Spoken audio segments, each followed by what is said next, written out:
Livro Depois da Morte. De Leon Denis, 1889.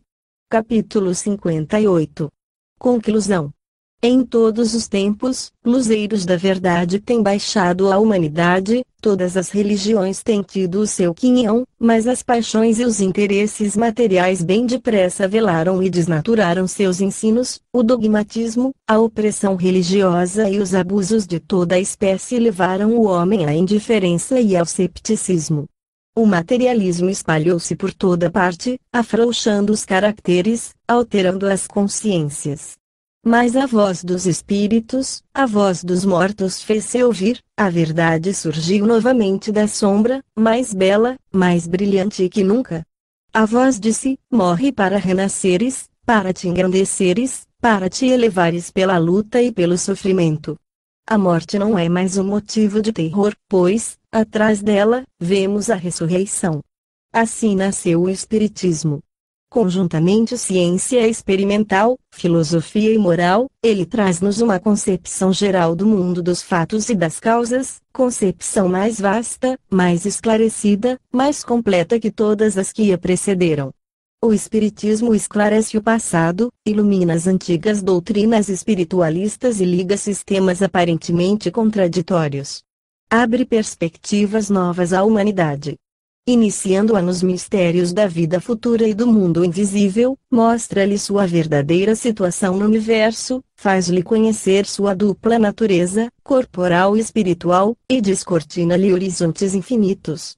De todos os sistemas, este é o único que fornece a prova real da sobrevivência do ser e indica os meios de nos correspondermos com aqueles a quem chamamos, impropriamente, mortos.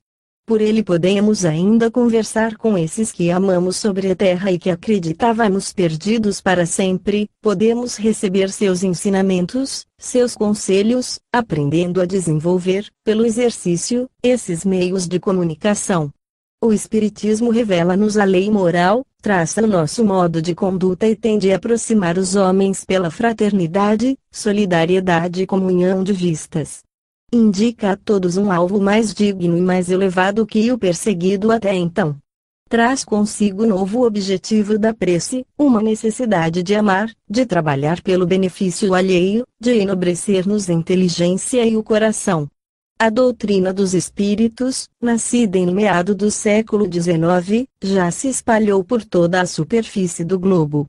Muitos preconceitos, interesses e erros retardam-lhe ainda a marcha, mas esta pode esperar, pois o futuro lhe pertence. É forte, paciente, tolerante e respeita a vontade dos homens. É progressiva e vive da ciência e da liberdade. É desinteressada e não tem outra ambição que não seja de fazer os homens felizes, tornando-os melhores. Traz a todos a calma, a confiança, a firmeza na prova.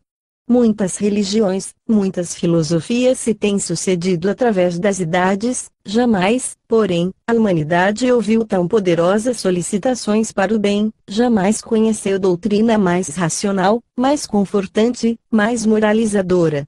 Com a sua vinda, as aspirações incertas, as vagas esperanças desapareceram. Não mais se trata dos sonhos de um misticismo doentio, nem dos mitos gerados pelas crenças supersticiosas, é a própria realidade que se revela, é a afirmação viril das almas que deixaram a terra e que se comunicam conosco. Vitoriosas da morte, pairam na luz, acima do mundo, que seguem e guiam por entre as suas perpétuas transformações. Esclarecidos por elas, conscientes do nosso dever e dos nossos destinos, avancemos resolutamente no caminho traçado. Não é mais o círculo estreito, sombrio e insulado que a maior parte dos homens acreditava ver. Para nós, esse círculo distende-se a ponto de abraçar o passado e o futuro, ligando-os ao presente para formar uma unidade permanente, indissolúvel. Nada perece. A vida apenas muda de formas. O túmulo conduz-nos ao berço, mas, tanto de um como de outro lado, elevam-se vozes que nos recordam a imortalidade. Perpetuidade da vida, solidariedade eterna das gerações, justiça, igualdade, ascensão e progresso para todos, tais são os princípios da nova fé, e esses princípios apoiam-se no inabalável método experimental. Podem os adversários desta doutrina oferecer coisa melhor à humanidade? Podem, com mais eficiência, acalmar-lhe as angústias, curar-lhe as chagas, conceder-lhe esperanças mais doces e convicções mais fortes? Se podem, que o digam, que forneçam a prova de suas asserções.